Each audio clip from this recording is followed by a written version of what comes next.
In today's guide, I'm giving you all the skills, background, and traits to create your own Han Solo. Starfield and games like Skyrim are amazing because they allow us to roleplay as just about anything. They're also not so difficult that you need to build out a character and min-max your stats to beat all the bosses or whatever. There's no need to get good here. So instead, you can create a character based on whatever you want and make decisions as if you were them. So today, we're putting together Han Solo. To understand which skills and perks and background to choose, we first have to take a look at who Han Solo is and what are some of his key characteristics. So Han is the smuggler with the heart of gold. He's constantly running into trouble and gangs, the Empire, and basically anyone he's willing to double cross to make a buck. He's great with a blaster. He's able to keep up the Millennium Falcon and keep it running and in good repair. And he's also extremely lucky. I don't know if you've noticed that about him in every single movie, well, at least until his untimely demise. These details will help determine what we choose. And here's a quick note.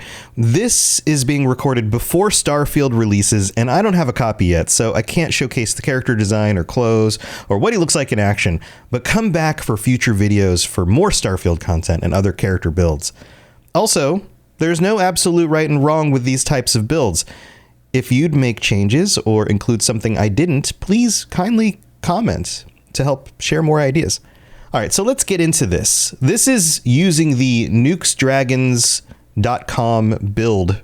So you can use this for your own builds. You can update others. I'll have a link to my build here underneath the video. So let's take a look at this. First of all, you'll notice that we've got like level 98. This doesn't matter so much. You can just keep on leveling in this game. So that's not really an issue.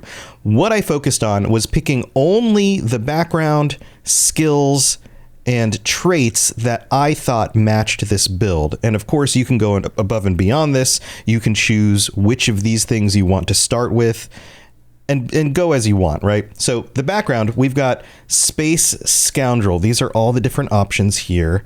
But if we look at Space Scoundrel, we get good, bad, whose right is it to say? If there's anything you've learned traipsing through the galaxy, it's this. Space may look black, but it's really one shade of gray. Han's a typical anti-hero kind of character. He's not just a white knight, right? And this gives you pistol certification, piloting, and persuasion, because Han can be kind of persuasive. Obviously, he's a pilot and he uses a pistol. So this is perfect to start out our build. So let's take a look at each of these skill categories as we go. Let's start with physical. In physical, you have to, and this is a thing with any of these trees, you have to choose a certain number in each section before you can add more to the next section. And it's not exactly like that. For example, you could choose multiple in this one and then skip up to the third level. But we have to choose certain things in order to get other things. So some of the time I have to pick things that I'm not 100% on, but I had to go with something, right? So in this first section, we're not going boxing, fitness, stealth, or weightlifting. We're going with wellness because he's pretty hard to kill. So let's just start with that. Then we have on the second tier here, environmental conditioning.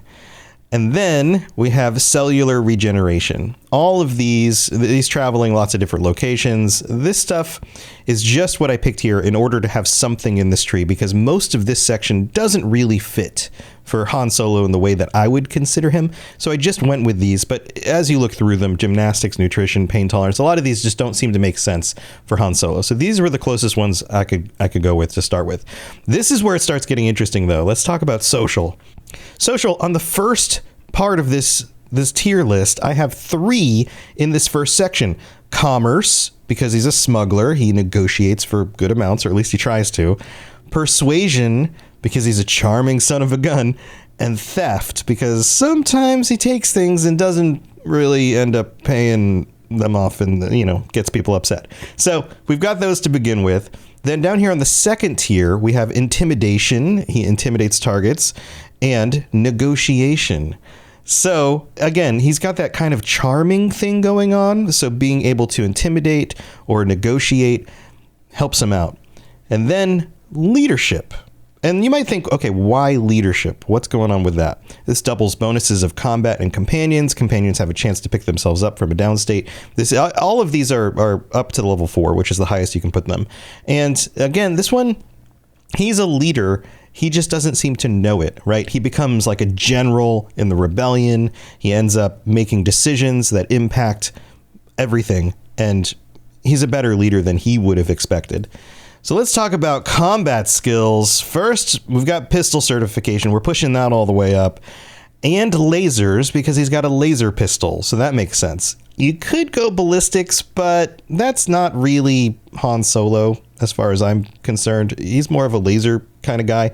Also, on the second tier, we had to pick something, and I went with demolitions because, you know, sometimes he blows things up, and that totally makes sense. And it makes a lot more sense than heavy weapons, incapacitation, particle beams, or rifle certification. All right, let's talk about this third level. Marksmanship, he's a good shot, and targeting are what I'm going with here. And rapid reloading only works for ballistic weapons, so we can't do that. And he's not exactly a sniper. And then we have armor penetration and sharpshooting. Again, he's a really good shot.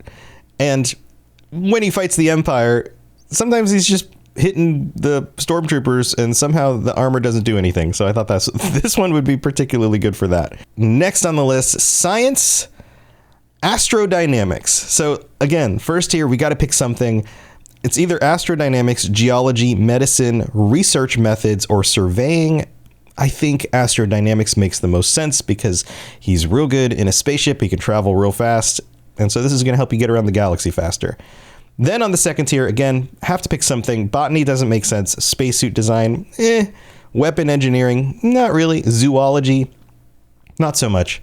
How about scanning? You can detect unique inorganic resources on planets and moon surfaces and gain complete list of cargo on ships in space. Scanning helps you take things from other ships. It helps you be a smuggler, so that makes sense. Then on the third tier here, we have astrophysics.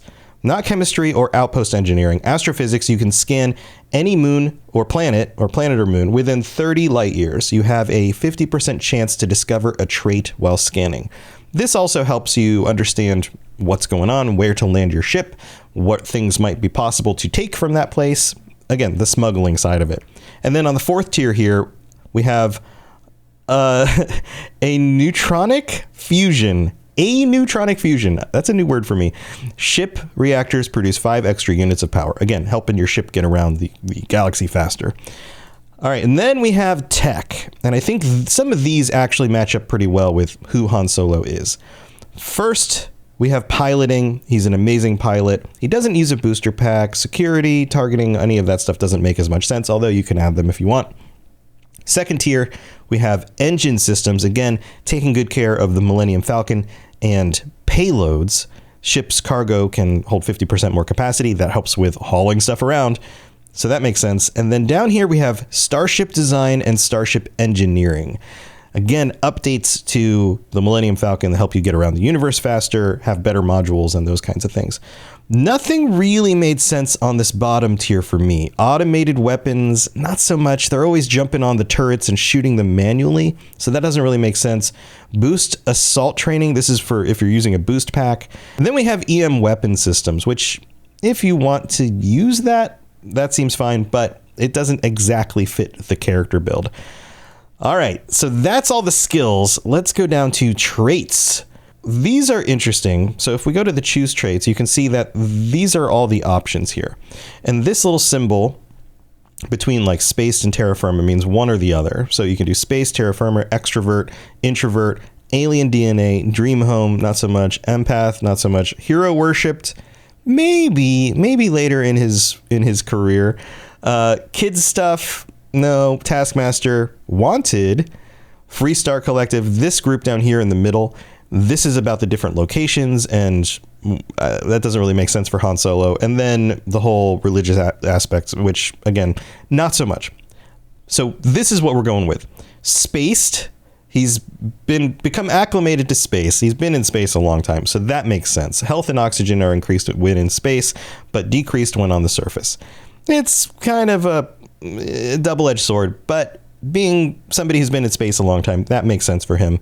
Introvert, because he tends to be introverted but ends up grouping up with people to kind of his own disdain, and he doesn't necessarily like it. He prefers his alone time.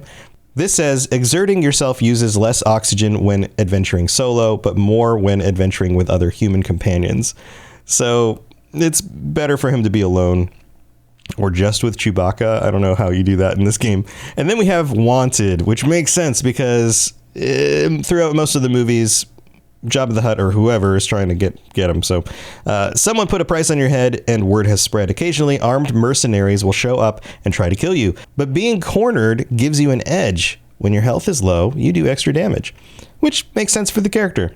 If you've enjoyed this build, you'll probably enjoy my other Starfield content. So make sure you come back, subscribe to the channel, and this is also where we do the Starfield Lorecast podcast. So come back for that and join us in the future.